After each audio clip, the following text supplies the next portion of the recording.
experience? The wires were tough because I am not, my body's not the most flexible body.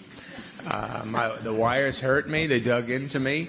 The stuntmen who would wire me up every day, I would say, "Ooh, that hurts," and they didn't believe me. And then, we did it. We did it as a team. Johan would say, "You don't look like you're floating. What are you doing?" And then I would say, "What should I do?" And then they'd wire Johan up, and he'd be like, "More like this." But no, that was good. And then talking to Hanush, man, that was always a pleasure. We got deep together. I felt pain. He helped me try to get out of that pain. Thanks for that. Say that again. What did they use for you as like a point of reference? Because Sandler Paul wasn't. Well, we did rehearse together before we shot the movie. We rehearsed a lot, and so we were locked in together. And then on the day, though, yeah, I'd be talking to a tennis ball, or I'd be talking to Johan's friend who came and dressed up and would crawl around, right? Sure. Yeah. And then, but it was very good. It was a movie about being alone, and the tennis ball allowed me to be alone in my own world. And Johan set it up with the cameras where the crew was kind of far away, and all of a sudden there'd be a camera. I'd be like, "Did anyone press record on that thing?" And apparently most of the time they did, and then we did it. We shot the movie. Thank you. Hello. Does this work? Can you hear me? Yes. We hear you. Hi, I'm Veronica from the German news agency DPA, and I have two questions. The first one is, what did you guys learn from loneliness? Is there a lesson that you took with? And the second question is, I am afraid of spiders. It was nasty. Do you have any kind of phobia yourself? The question goes out to all of you. Yeah. Yes. Loneliness. Johan, you're lonely.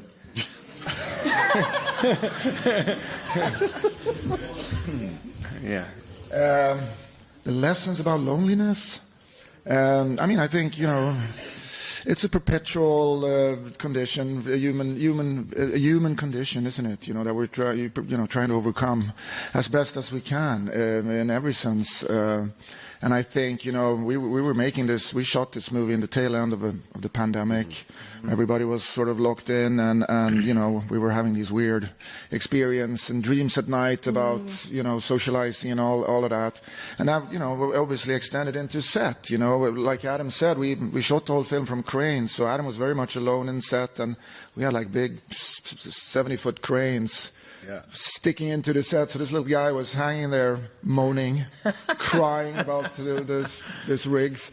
But anyways, obviously, yes, the film is about loneliness, but it's also about disconnection. I think, I think these are two separate themes.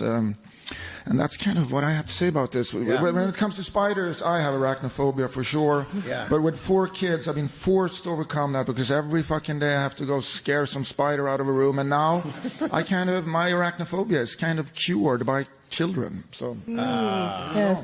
And on that theme of loneliness, I think for the composer, for Max Richter, that's a good question to think of. I'd love to hear more about the sound of space, the sound of silence, of echoes, reverberations of space. Yeah, space is a wonderful thing for a composer because it's by definition empty, so you have the opportunity to sort of paint colors into it. And invent a kind of an emotional space for everything to happen in. This is the film is actually full of feeling. It's actually a very tender story, I think, underneath, and very beautiful. So for a composer, something like that is really a gift, because music is an emotional language, and it's also something which connects people. And ultimately, for me, the film is about people trying to connect. Okay, we'll go to who next has the mic. That was great. Okay, yes. Hi, this is Carol Guerrero from W Radio, and a question for Adam Sandler. Adam, this is your first time here at Berlinale, yes. So how this experience is being, and also we will see you more often doing drama. And for Carey Mulligan, this is like the award season in the world, so do you think about it, or do you get nervous thinking about it? Thank you. I'd love to hear you, Carey. Go ahead, go get him.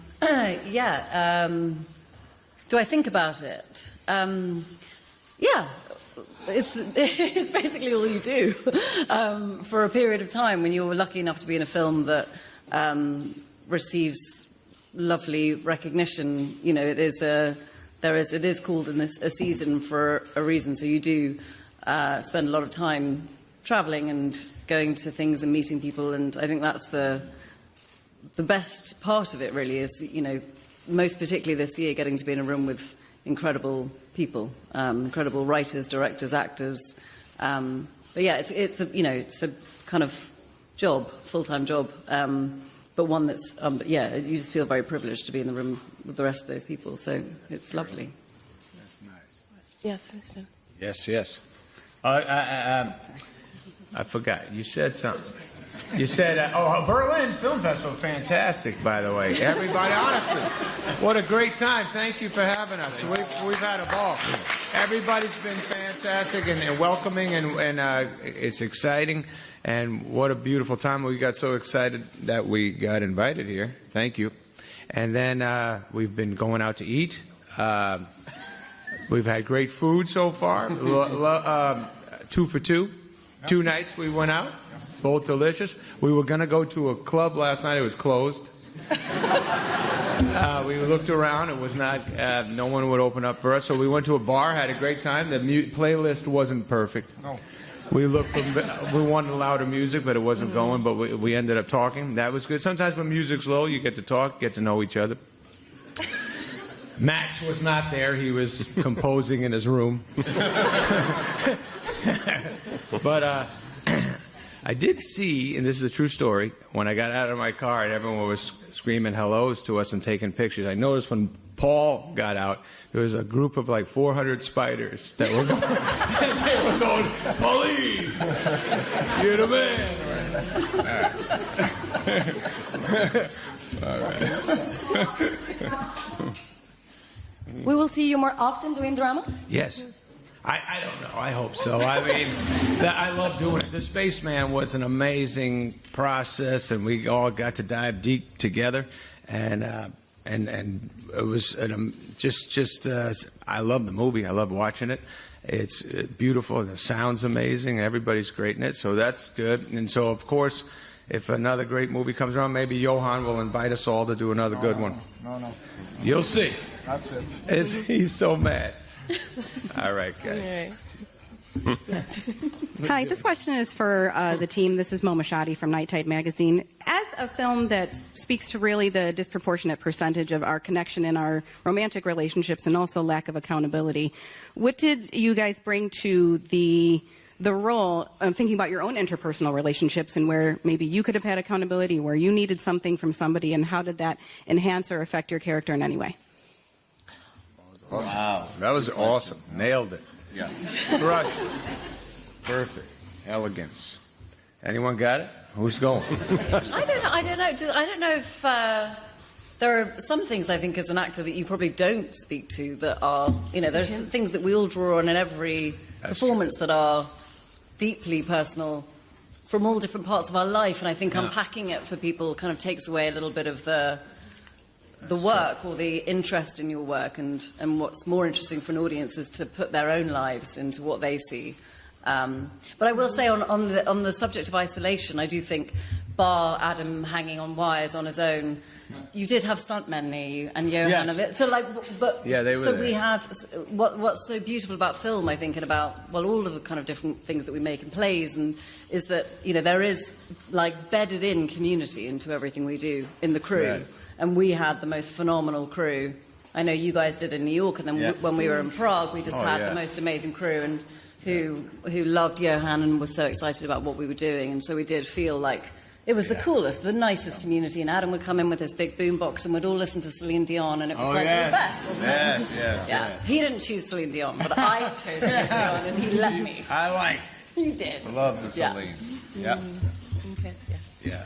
Hi, it's a double question to Mr. Adam Sandler. I'm Rodrigo from Correio da Manhã. I'm from Brazil, where 51st Dates has been shown on television every single day since 2004. Really? So, yeah, every single day. Dubbed by Alexandre Moreno, the biggest dubber in Brazil. He plays your voice. That's nice. Yeah, my question to you is, 51st Dates is a movie about losing control of memory. Right after you did Click, a movie about losing control of time. What's the relation between memory and time in the story of Jacob? My goodness. That was fantastic. First of all, that's great news on Brazil and 51st Dates. Thank you. I kept wondering, why do I keep getting all these checks from Brazil? And thank you, everyone in Brazil. Your question was deep, man. I'm telling you, this jet lag thing's killing me. While you were saying it, I was going, I have no idea what I don't know what's going on right now. I was stuck on the 51st Dates Brazil, and then I lost you. But you said, what the hell was the question again? You said something great. Time and memory. Time and memory. They connect, and everybody knows why. No, but yeah, man. I don't know. Thank you. Oh, shit, we did it. Okay, we have another question over here. Hi, it's Pavis from RTL Television Germany. Nice to meet you all. And my question is, thank you very much for sharing the stories of the wires with us from the beginning of the press conference. I would raise the bar. Could you please tell us, because at a science fiction production, everything can happen. What was your weirdest day on set behind the scenes that we don't see on screen? Something happened that should not happen, or weirdest day? Your weirdest day on set. Yeah, it was a bunch of nice times. I don't have, going back to that question, I don't have either memory or time, so I don't remember anything. Were we even there? We were there, yeah. Yes. Well, I think, related to that, I would be really interesting to hear from, especially from Johan and from Michael Peretz about the creature design. Oh, yeah. Because it's really quite spectacular. Yeah, I mean, we had the privilege of this film is based on a very beautiful book called The Spaceman of Bohemia, written by Jaroslav Kalfur, and an amazing young writer with a brilliant mind, and so on and so forth. The spider, Hanush, is obviously described in this book, but in very impressionist terms, I have to say. And the beauty and the plights of making films is, try to translate, these impressionist sort of poetic, lyrical thoughts into something very tangible, which is Hanush. We worked with a brilliant concept artist called Carlos Fuente, who I, came to love, a very, very peculiar and very, very talented man. And it literally became a sort of a dialogue back and forth, and him starting to do some drawings of it. And we, went back and forth, and I have thoughts on it. What I thought was going to be really difficult is, like, how do you make something that is both repulsive and scary and disgusting, perhaps even, and pathetic, but also kind of cute. And I spent a lot of time with Carlos trying to figure that out. It's like, how the hell do we do that?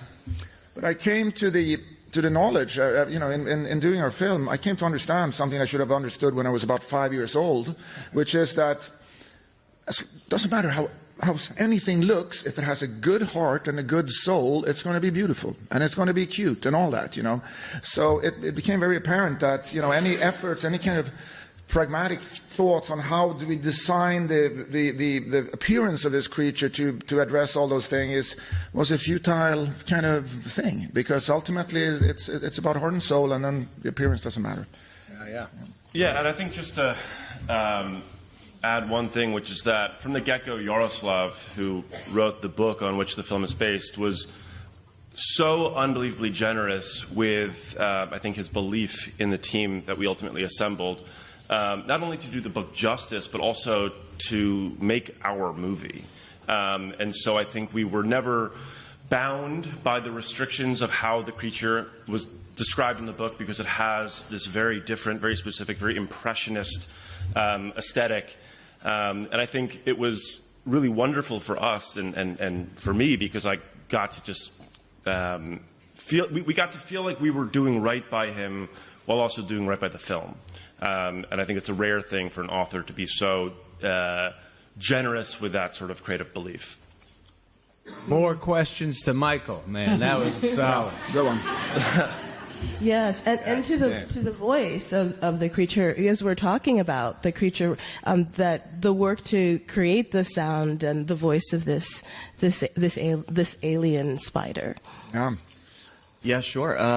Well, I took Hanush at face value, meaning, if he's lived for thousands of years and traveled through galaxies and lost his civilization, what would that be like? And then to encounter, this essentially baby human who's, 40 or 50 years old, and want to learn about him on the way back to the beginning. So I think we started with Zoom rehearsals, feeling it out all together, and I think the thing that felt right was to really be a doula of some kind, or like a spirit guide. So I think that if you've accrued that much wisdom, it felt something sort of Zen-like and gentle, and that's what Adam needed too. I think Adam needs people to be gentle with him. Thank you. Yeah. Okay. Always there. Okay. Yes. 30 seconds, because we showed Lazar Christman from Derek Radio Bulgaria. Adam, you're a great actor, best actor 2025. I have this information from the Academy, but I don't know if it's true. Really amazing performance. And Paul, Carey, and Adam, what do you think about each other's performance in this movie? Because, for example, 5 more seconds. Adam, you have an emotional void and emptiness. And how did you cope with that? Because when a man is emotional, I mean, I had this really pain when I watched the movie. And for Paul and Carey, what do you think about this horror effect? But it's not like horror, but it's dread. It's like dread throughout the movie. It's like a space odyssey for thriller. It's really, really devastatingly beautiful. But I mean, Thank you, man. So, yeah. Nice. Maybe a question around genre. Their thoughts on the mixture of genre. Yes. Yeah. And performance. Yeah, maybe we'll focus on the message. You can pick one. That was It's a great. kind of a complex, but thank you. Yes. Thanks, man. Thank you for all the nice words. That was very cool. What do you think? I mean, just... Wait, was the question about Adam's performance? Was that originally what we wanted? Well, I can talk about your I can talk about- performance. I love Carey's performance. Just so... Wow, watching Carey work, amazing. There was this one scene when she was on the phone, right? That we watched Carey perform. I was in the back, saw her do it, and just in one take, she just broke everybody's heart and was so deep in there. She's just the next level of greatness. So it was amazing working with Carey. Every scene we shot together. And Paul and I had a fantastic time Zooming together, and then just when you watch the movie and the connection that we end up having, we're getting that in real life, and that feels good too. I'll say that I wish that I'd gotten to work even more with Adam, because I grew up in middle school. His comedy albums were so important to me, and that was a big part of me feeling really lucky to get to do this. What was to work with him, and I almost wish I'd gotten to do it more. But we had fun. Yes. And I agree with the kind gentleman over here that I don't know how he did it, but when I watch the film, I really think Adam's face and body, he's deeply embodied whatever this character is going through.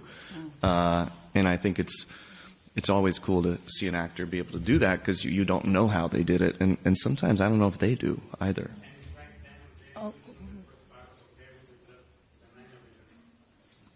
Thank you, man. That's cool. Yeah, and for me, we had our time, you know, doing living our relationship, but I wasn't there to watch any of the stuff that Adam did, you know, in the spaceship. Everything that, you know, we lived our stuff. We shot all of our stuff in Prague together. The beginning to the end of our relationship, and it was the best fun and the easiest person to act with because he's so truthful and beautiful and soulful. But what's arresting about him and the spaceship on his own is that it's like some part of his soul has been crushed, or he does look like half alive or half mad, and I don't know how he did that with his eyes and his face and his body, and he hates us saying nice things about him, but he's so phenomenal. I like it. He would come. Oh, Thank you. Yes. Hello, it's Yanis Raouzos from Greece. It's been a great pleasure having you here, of course, and the film was fantastic, in my opinion. I'd like to address a couple of questions to the couple of Carey, Mulligan and Adam Sandler. How much this isolation, this alienation that they face as a couple needs the voice of something that is a great thing from outer something to reconnect them again. How much this voice in a psychoanalytical way works. And Mr. Diano, how did you work to project this voice both to yourself and the vision of the character and to the couple? How much at the end, how far we need to go to face ourselves at the end? I think, I don't know, shall I have a punt? Sure, please. I could tell you had an answer, though. No. Clearly didn't.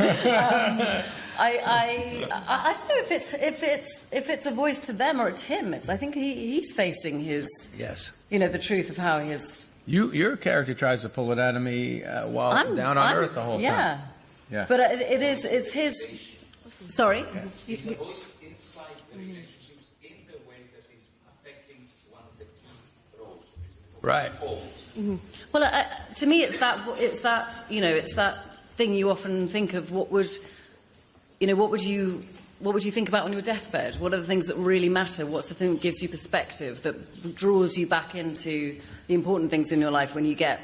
And I think that's what Hanus does in this interaction. It's like it's bringing him back to, you know, ambition you can throw away, success you can throw away, money you can throw away, but the love and connection and your family are, and if we could all have a little friendly spider tell us that, wouldn't that be wonderful? You know, to be able to just refocus us on the things that matter. And I think he does that for your character. Right. Yeah.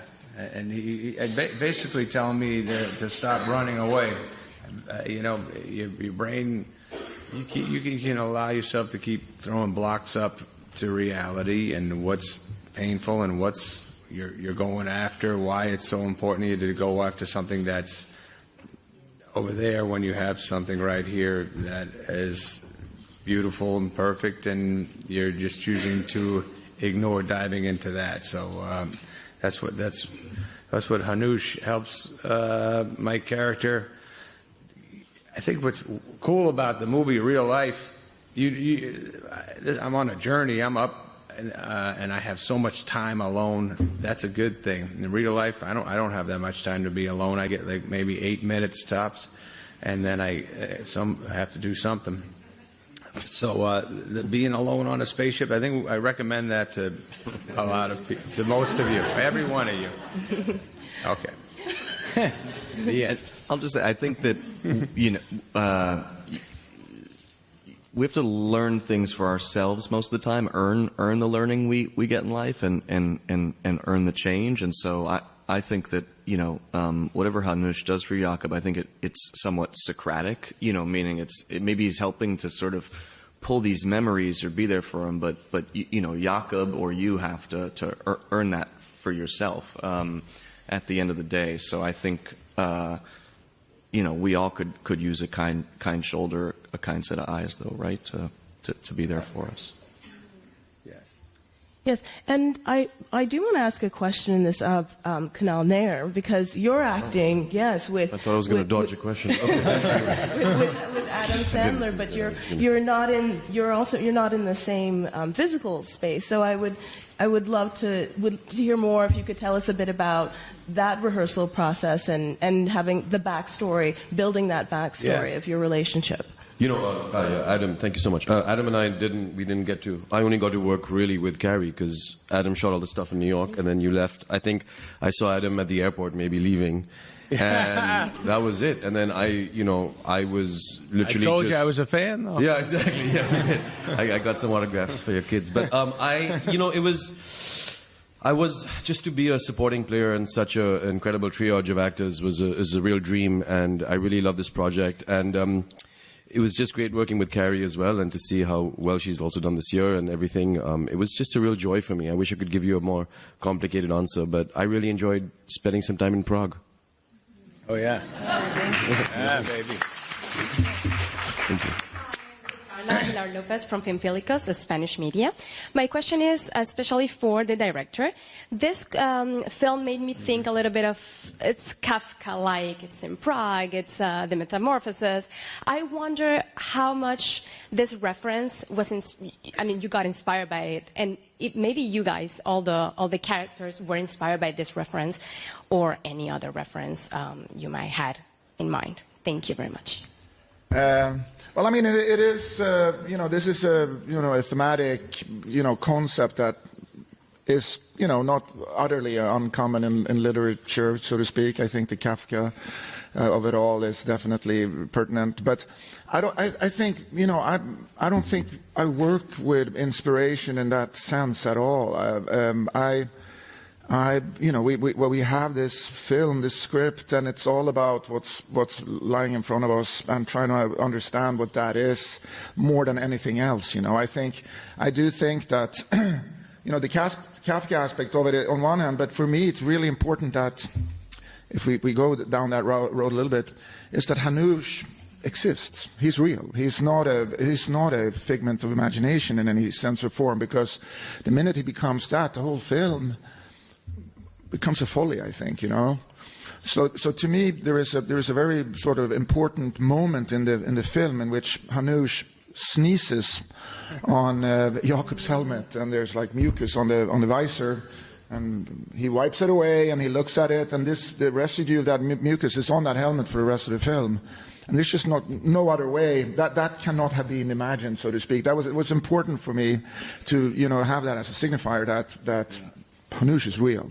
So the fever dreams or the hallucinations in the Kafkaesque world is kind of moot in that aspect, because Hanush is as old as the universe itself before he died, and he was there. So yeah.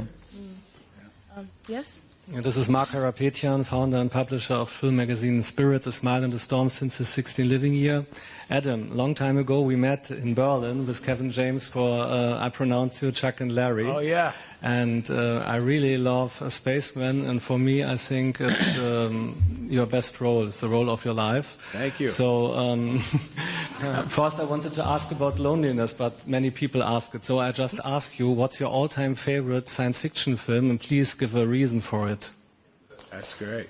Thanks for that nice compliment. And I'm trying. Yeah, right now the Spaceman is my favorite. Thank you. Thank you. I can watch Spaceman again and again. No, let's see. What is that old-time science fiction? The Attack of the 50-Foot Woman. My father and I used to watch that together, so that has nice memories. But there's been so many great science fiction movies. I can't. I'm not great at picking one, but the 50-Foot Woman always felt good. Yeah. We have to close. Do you want to answer or respond to that question about any science fiction film influences as the director? Again, I choose to not be influenced by other movies at all. I don't think that's a good idea. I think it's our responsibility to make movies that are not sort of, leaning on the shoulders of other films. Of course, they're part of our journey, but I think part of the idea is to make make stuff that hasn't been done before, to take our experiences to a place where they haven't been before. I personally do not like the idea of using other films as a tool for my own filmmaking. And besides, I'm not really a film person anyways. I'm a book person. I read books. And I think the imagery that I create in my head while reading a book is why I'm a filmmaker. I've always been really vivid about that. So to me, it's like there's a bunch of great films out there and great science fiction movies in all shapes or forms. But I tend to kind of put on a blindfold and try to do a film in ways that only we can do together. Us, the process of us being together and inventing a language that is not sort of resting on an existing one, to be honest. Thank you. Well, thank you, Johan, for bringing this team together, taking us on this journey with the film, and bringing everyone here today. Congratulations. Thank you, Berlin. Thank you, it's a massive pleasure to be here, guys. Thank you so much. Thank you, Berlin. Thank you, everybody. Thank you. Bye, guys. Yep. Carey.